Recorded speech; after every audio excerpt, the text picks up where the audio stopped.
Hi friends, ബോളിവുഡിൽ നിന്ന് കരൺ ജോഹർ ഒരു പടം നിർമ്മിക്കുന്നു. എന്തായിരിക്കും ആ പടത്തിൽ നമ്മളുടെ പ്രതീക്ഷ? ഒന്നുകിൽ ബോളിവുഡിലെ ബിഗ്ഗർ സ്റ്റാർസ്, അല്ലെങ്കിൽ അവരുടെ മക്കൾ, അല്ലെങ്കിൽ സ്റ്റാർസിന്റെ മക്കളെ ലോഞ്ച് ചെയ്യുന്ന പടം ഇതായിരിക്കും. പടത്തിന്റെ ജോണർ ഒന്നുകിൽ റൊമാൻറ്റിക് ഡ്രാമ അല്ലെങ്കിൽ ഫാമിലി ഡ്രാമ, അതും ഒരു അർബനൈസ്ഡായ നമുക്കൊന്നും ഒരു തരത്തിലും റിലേറ്റ് ചെയ്യാൻ പറ്റാത്തൊരു പടം. ഇതായിരിക്കും ഒരു കരൺ ജോഹർ നിർമ്മിക്കുന്ന പടത്തിൽ നമ്മളുടെ പ്രതീക്ഷ. പക്ഷെ കിൽ എന്നുള്ള പടം എടുത്തുകൊണ്ട് കരൺ ജോഹർ നമ്മളെ ആകെ ഞെട്ടിച്ചിരിക്കുകയാണ്. കരൺ ജോഹർ നമ്മളെ ഞെട്ടിച്ചിരിക്കുന്നത് രണ്ട് കാര്യങ്ങളിലാണ്.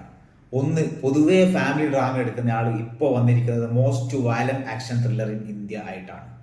രണ്ട്, അദ്ദേഹത്തിന്റെ ഭൂരിഭാഗം പടങ്ങളിലും ഒന്നുകിൽ വലിയ താരങ്ങളായിരിക്കും, അല്ലെങ്കിൽ നെപ്പോ കിഡ്സ് ആയിരിക്കും. അതെല്ലാം എന്ന് പ്രഖ്യാപിച്ചുകൊണ്ട് ലക്ഷ്യ എന്നുള്ളൊരു പുതുമുഖത്തിനെ, അതും ഔട്ട്സൈഡർ ആയിട്ടുള്ള ഒരു പുതുമുഖത്തിനെ അദ്ദേഹം ഇൻട്രൊഡ്യൂസ് ചെയ്തിരിക്കുകയാണ്. കൂടാതെ ഇതിൽ വില്ലൻ വേഷം ചെയ്തിരിക്കുന്ന രാഘവ് ജുവാൽ, അദ്ദേഹം ഒരു ഔട്ട്സൈഡറാണ്. അദ്ദേഹം 4-5 പടത്തിൽ അഭിനയിച്ചിട്ടുണ്ടെങ്കിൽ പോലും ഒരു നല്ല വേഷം കിട്ടുന്നത് ഇപ്പോഴാണ്. ഇനി പടത്തിനെ കുറിച്ച് പറയുന്നതാണെങ്കിൽ ഏകദേശം 100 മിനിറ്റുള്ള പടം, 1 മണിക്കൂർ 40 മിനിറ്റുള്ള പടം, അതിലൊരു 10 മിനിറ്റൊക്കെ ഒഴിച്ചു നിർത്തിയാൽ മൊത്തം ചോരപ്പുഴയാണ്. ഈ പടത്തിന്റെ പ്ലോട്ട് ആദ്യത്തെ 6-7 മിനിറ്റ് തന്നെ റിവീൽ ആകുന്നുണ്ട്. അതിനെക്കുറിച്ച് ഞാൻ ജസ്റ്റ് ഒന്ന് പരാമർശിക്കാം. നായകനും നായികയും ട്രെയിനിൽ സഞ്ചരിക്കലാണ്. നായിക ഫാമിലിയിൽ ഒരുമിച്ചാണ്. നായകൻ അദ്ദേഹത്തിന്റെ സുഹൃത്ത്, രണ്ടുപേരും ആർമിയിലെ ക്യാപ്റ്റൻസ് ആണ്. ഈ ട്രെയിനിലേക്ക് ഒരു കൊള്ളസംഘം വരുന്നു. പിന്നെ നടക്കുന്ന അടിപിടി ഒന്നും പറഞ്ഞാൽ പോരാ, ചോരപ്പുഴ. അതാണ് സിനിമ. അടി, ഇടി, ചോര, കത്തി, കൊടുവാള്, അങ്ങനെയുള്ള എല്ലാ സാധനങ്ങളും ഈ പടത്തിലുണ്ട്. അതുപോലെ വയലൻസിന്റെ അങ്ങേയറ്റം. ഒരു ഇന്ത്യൻ സിനിമയിൽ നമ്മൾ കാണാൻ പറ്റാത്ത തരത്തിലുള്ള, ഇതുവരെ കണ്ടിട്ടില്ലാത്ത തരത്തിലുള്ള വയലൻസ് ആണ് ഈ സിനിമയിൽ കാണിച്ചിരിക്കുന്നത്. അതും ഇവിടെ നിന്ന് കവിളിൽ നിന്ന് വായ വരെ കീറുന്നത്, വയറ് മൊത്തം കീറുന്നത്, കണ്ണ് കുത്തി പൊട്ടിക്കുന്നത്, തലയിൽ ഇങ്ങനെ കൊടുവാൾ വെക്കുന്നത്. ആദ്യത്തെ വയലൻസ് സീൻ തന്നെ ഒരാളുടെ തലയിലേക്ക് കൊടുവാളിങ്ങനെ നടുക്ക് തന്നെ കൊടുവാൾ കൊണ്ട് കുത്തിയിറക്കുന്നതാണ്.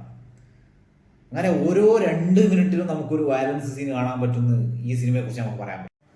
ക്രെഡിറ്റ് കൊടുക്കേണ്ടത് സംവിധായകൻ നിഖിൽ നാഗേഷ് ഭട്ട്. അദ്ദേഹം ഒരു 1.5 ജോലിയാണ് ഈ പടത്തിൽ ചെയ്തിരിക്കുന്നത്. പിന്നെ ഇതിലെടുത്തു പറയേണ്ട ഒരു കാര്യമുണ്ട്. ഇതിന്റെ റീമേക്ക് റൈറ്റ്സ് നമ്മുടെ ഹോളിവുഡ് ഫിലിം ജോൺ വിക്കിന്റെ മേക്കേഴ്സ് എടുത്തിരിക്കുകയാണ്. അപ്പോൾ തന്നെ റേഞ്ച് അറിയാലോ.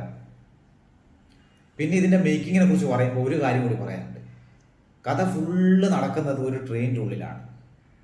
അത്രയും ലിമിറ്റഡ് ആയ സ്ഥലത്താണ് മൊത്തം ആക്ഷൻ ചെയ്തിരിക്കുന്നത്. അതും ട്രെയിനിനുള്ളിലെ എല്ലാ സ്ഥലവും ഉപയോഗിച്ചിട്ടുണ്ട്. ബർത്തുകൾ, അത് ലോവർ ബർത്ത് ആയിക്കോട്ടെ, മിഡിൽ ബർത്ത് ആയിക്കോട്ടെ, അപ്പർ ബർത്ത് ആയിക്കോട്ടെ, പിന്നെ ചെയിൻ ആയിക്കോട്ടെ, ബാത്റൂം, വാഷ് ബേസിന്, ക്ലോസറ്റ്, ട്രെയിനിൻ്റെ നമ്മുടെ നിലമൊക്കെ ചോര കൊണ്ട് കളറ് മാറിയിട്ടുള്ളത് സിനിമ മൊത്തം. നമ്മൾ സാധാരണ ബോളിവുഡ് സിനിമകളിൽ കാണുന്ന പോലെയുള്ള ഐറ്റം നമ്പേഴ്സോ മസാല ചേരുവകളോ ഒന്നും ഈ സിനിമയിലില്ല. ആദ്യത്തെ 1-2 മിനിറ്റുള്ള റൊമാൻറ്റിക് സീൻസ്, നടുക്ക് 1-2 മിനിറ്റുള്ള സെന്റിമെന്റ് സീൻസ്, അത് ഒഴിച്ചു നിർത്തിയാൽ കംപ്ലീറ്റ് വയലൻസ് പടം.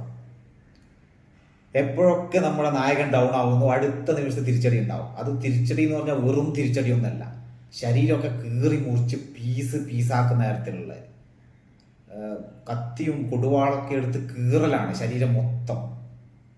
അങ്ങനെയുള്ള ഒരു പടം. ഈ പടത്തിന് ഞാൻ കൊടുക്കുന്ന റേറ്റിംഗ് 4.5 ഔട്ട് ഓഫ് 5. കൽക്കി സ്റ്റോം നോർത്ത് ഇന്ത്യയിൽ ഉണ്ടെങ്കിൽ പോലും ഈ പടത്തിന് വിചാരിച്ചതിനെക്കാട്ടും മികച്ച റെസ്പോൺസ് ആണ് അവിടുന്ന് കിട്ടുന്നത്.